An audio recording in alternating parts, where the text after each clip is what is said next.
आता या बाजूला बघा. मध्ये तो तोडायला पण आयुक्त काय आदेश या साईडने ना हे इकडचे पिलर बघा. अरे हे पिलर बघा. माया ना मागे माया ये ना मागे ना माया तू पुढे पुढे चालला. अरे तू फ्रेम कशाला खराब करतो माया. कुठे फ्रेम हा मध्ये तुम्ही त्याला घे ना साईडला. हा त्याच्यासाठी एलिमेंट आता मजा आलं काय बघितलं ना. हा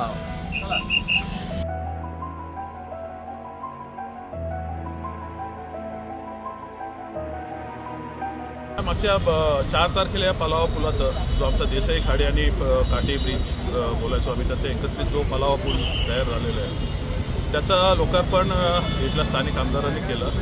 घाईघाईने केलं. ते का केलं आम्हालाही माहीत नाही, कारण या पुलाचं थोडं काम बाकी होतं.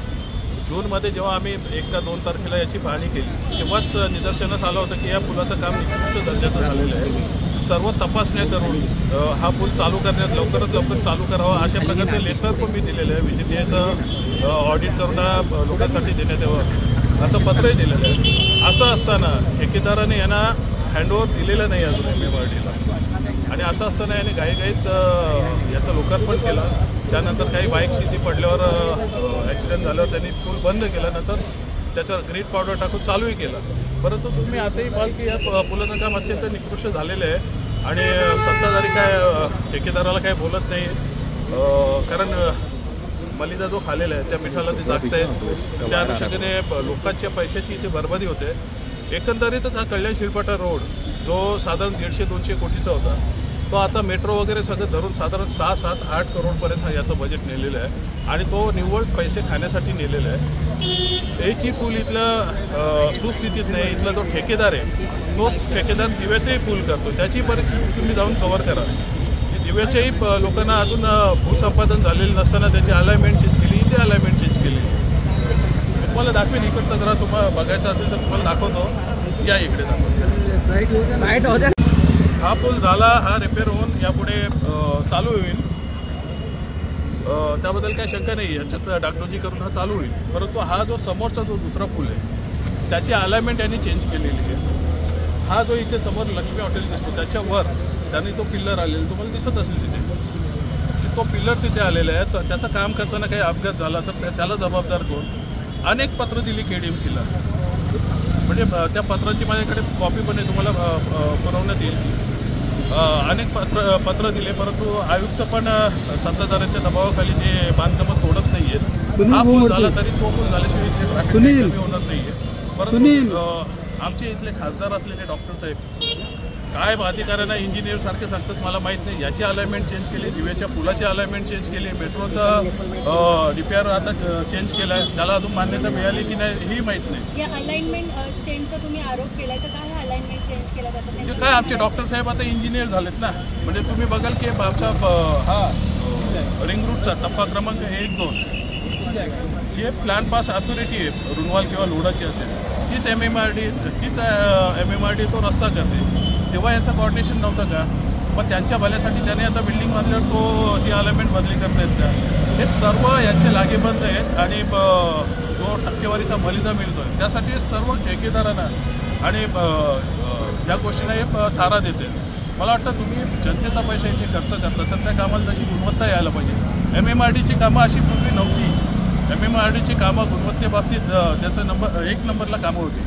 अनेक रस्ते त्यांनी खूप चांगले केलेले आहेत. परंतु तुम्ही बघाल की आता समृद्धी महामार्ग असेल त्याची परिस्थिती बघा. नुकताच आता घोडबंदर ठाण्याचा जो बोगदा आणि जो रस्त्याचं काम होतं 3000 कोटीच्या जास्त निविदा निघाल्या ज्यासाठी तो हायकोर्टाने यांना फटकारला आणि आता परत ती फेरनिविदा काढण्यासाठी पाठवली. 3000 कोटी कमी रक्कम आहे का. हा मलिदा कोणाच्या पोटात जाणार होता. आणि अशा गोष्टी अधिवेशनात येऊ नये म्हणून हे काहीतरी काढतायत आणि त्याचं लक्ष दुसरीकडे. माझा विरोधकांना पण जे विरोधात बसलेले त्यांनाही विनंती आहे त्यांनी या गोष्टीवर उजेड पाडावा. ते काय गप्पा बसले त्या गोष्टी. अशा एकंदरीतच MMRDच्या खात्यात खूप भ्रष्टाचार चालू आहे आणि एकंदरीतच मला माहीत नाही फडणवीस साहेब जे ज्यांची स्वच्छ प्रतिमा आहे या बाबतीत ते पण का गप्पा बसले. ते यांना का स्पेअर करतात. आहे ना तुमच्याकडे मताधिक्य. एका दुसरा नाराज झाला काय फरक पडतो. परंतु त्यांनी मला वाटतं कुठेतरी त्यांना कुठेतरी वाटलं की आज तयार झाल्यावर आम्ही मला आठवत असेल मी 4 वर्षापूर्वी एका पुलाचं उद्घाटन केलेलं, परंतु त्याचं काम पूर्ण होऊन तो उद्घाटनासाठी थांबवला होता. त्याचं काम पूर्ण झालेलं नाही. आणि तुम्हाला इथे 2 गर्डर लॉन्चिंग केले 4 वर्षापूर्वी आणि जेव्हा फटाके वगैरे फोडलेले, तर याचं उद्घाटन त्यांनी तसं केलं नसतं का, परंतु कुठेतरी भीतीपोटी त्यांनी घाई केली आणि ते अत्यंत चुकीच्या पद्धतीने त्याने लोकार्पण केलेलं आहे. लोकांची इथे बळी जाऊ शकतात.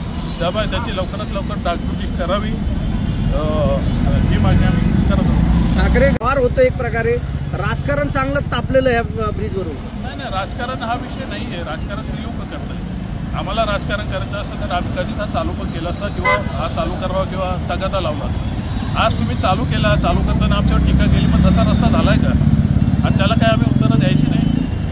या लोकांनी काही करायचं आणि ते सहन करण्यातलं मी नाही, इतर याचे मित्रपक्ष असतील, परंतु मी हे सहन करणार नाही. आमचा मनसे हा पक्ष हे सहन करणार नाही. 4 तारखेला पलावा येथील पुलाचं आम्ही शिवसेना पक्षाच्या माध्यमातून तो लोकांसाठी खुला करण्यात आला. खुला केल्यानंतर थोड्याच अवधीमध्ये तिथे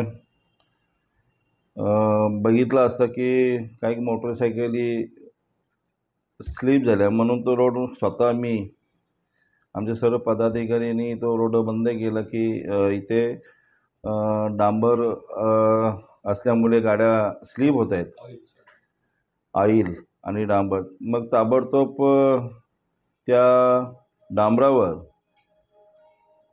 स्टोन क्रेशरचा आपण थर त्या डांबरावरती देण्यात आला की जेणेकरून जो वरचा जो ऑइल आहे तो निघून जावा आणि तो रस्ता अतिशय सुंदर आणि लोकांना कुठल्या प्रकारचं स्लिप नव्हता, व्यवस्थित जाता यावं यासाठी तो त्याच्यात रोलर फिरून परत 6:30ला चालू करण्यात आला.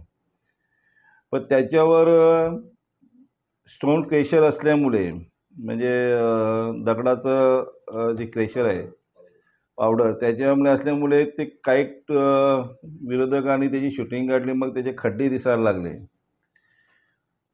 पण तसं न असता तुम्ही जर बघितलं गेलं की 4 तारखेलाही गाड्या सुरक्षित चालू होत्या, 5 तारखेला पण गाड्या सुरक्षित चालू होत्या, 6 तारखेलाही सुरक्षित होत्या.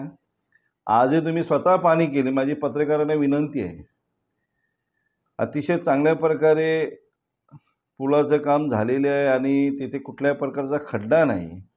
मोटरसायकली येतात, 4 व्हीलर येतात, हेवी गाड्या तिथे जातात आणि मग त्या थराच्या मुलाचं खड्ड्याचा तिथे फोटो दिसायला लागल्यामुळे विरोधकांना त्याच्यात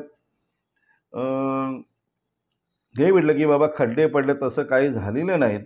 अतिशय चांगला ब्रिज झालेला आहे आणि लोकांसाठी सुरळीत असा तो ब्रिज चालू झालेला आहे. तुम्ही बघितलं असेल 4 तारखेपासून जर त्या पलावा रोडची जर तुम्ही बघत असाल तर ट्रॅफिक झालेलीच नाही. पूल चालू झाल्यापासून रहदारी लोकांना अतिशय मोकळा रस्ता भेटलेला आहे आणि तिथे कुठल्या प्रकारची रहदारी झाली नाही, कारण लोकांसाठी करणारे हा शिवसेना पक्ष आहे, महायुतीचा पक्ष आहे. म्हणजे भारतीय जनता पार्टी असेल, शिवसेना असेल, राष्ट्रवादी असेल, हा महायुतीचं सरकार आहे. हा महायुतीचं सरकार लोकांना चांगलं काम देणारी ही महायुतीचं सरकार आहे आणि त्यामुळे आम्ही काम करत असतो. पण विरोधकांनी काय बोलायचं ते विरोधकांनी ठरवायचं असतं. आम्हाला फक्त विकासाच्या नावाने विरोधकांना उत्तर द्यायचं आहे. तुम्ही बघत असाल आमचे माननीय नेते सन्माननीय एकनाथजी शिंदे साहेब नेहमी म्हणत असतात की आम्ही विकासाच्या नावाने तुम्हाला उत्तर देऊ. कोण काय बोलतो काय नाही ह्याच्याकडे लक्ष नाही लावता. जनमानसाचं काय काम आहे, लोकांचं काय काम आहे, हे कामाची पकड धरून आम्हाला लोकांना सेवा द्यायची आहे. या अनेक अशी कामं झालेली आहेत, सगळीकडे झालेली आहे. पत्री पूल तुम्ही बघत असाल, पत्री पुलावर पण अनेक व्हिडिओ झाले, अनेक गाणी रचले गेले. तेव्हाही विरोधक आमच्या नावाने बोंबाबोंब मारत होते. माणकुली ब्रिज असेल, माणकुली ब्रिजच्या नावाने लोक आमच्यावर खापर पडत होते. पण आम्ही नेहमी सतत सांगत असतो की आम्ही विकास करून देणारी लोक आहोत. विकास हाच आमचा मुद्दा असेल. विरोधक काय बोलतात याच्याकडे आमचं कुठल्याही प्रकारचं लक्ष नसेल. आम्हाला फक्त विकास विकास हाच आम्हाला समोर दिसतोय आणि विकासाचं काम धरून आम्हाला पुढे जायचं आहे. आता तुम्हाला मी सांगू इच्छितो, विरोधक काय बोलतो ह्याच्यापेक्षा आम्हाला लोकांना काय द्यायचं आहे याचं आमचं जास्त लक्ष आहे. आम्ही सर्व पदाधिकारी आम्हाला एकच शिकवण आहे, आम्ही बाळासाहेबांचे शिवसैनिक आहोत. बाळासाहेबांनी आम्हाला स्पष्ट विचार दिलेले आहेत की 80% समाजकारण आणि 20% राजकारण. आणि मग त्याप्रमाणे आमचे नेते एकनाथजी शिंदे साहेब हे सतत लोकांच्या कामात असतात. फक्त काम, आम्हाला काम दाखवायचं आहे आणि त्या कामाच्या माध्यमातून आम्हाला पुढे जायचं आहे. त्याचप्रमाणे आमचे विकास पुरुष ज्याला नाव आपण समोरला जातो तसेच श्रीकांतजी शिंदे साहेब आम्हाला कामाच्या माध्यमातून विरोधकांना उत्तर द्यायचं आहे. ते काय बोलतात, हे काय बोलतात, त्याच्याकडे आम्हाला बिलकुल लक्ष लावायचं नाही. आम्हाला फक्त विकास आणि विकास आणि विकासच याच्यावरच बोलायचं आहे. नाही, त्या दिवशी अचानक आम्ही सर्वजण जमलो आणि लोकांना त्याची सुविधा कशी मिळेल, कारण कसं ट्रॉफिक तो रस्ता रहदारीचा आहे, लोकांना आपण दिलं पाहिजे सुविधा. उद्घाटन असतील काय होत राहतील पण होत राहतील ते, त्याच्यामुळे त्या दिवशी आम्ही ते खुलं करण्यात आलं.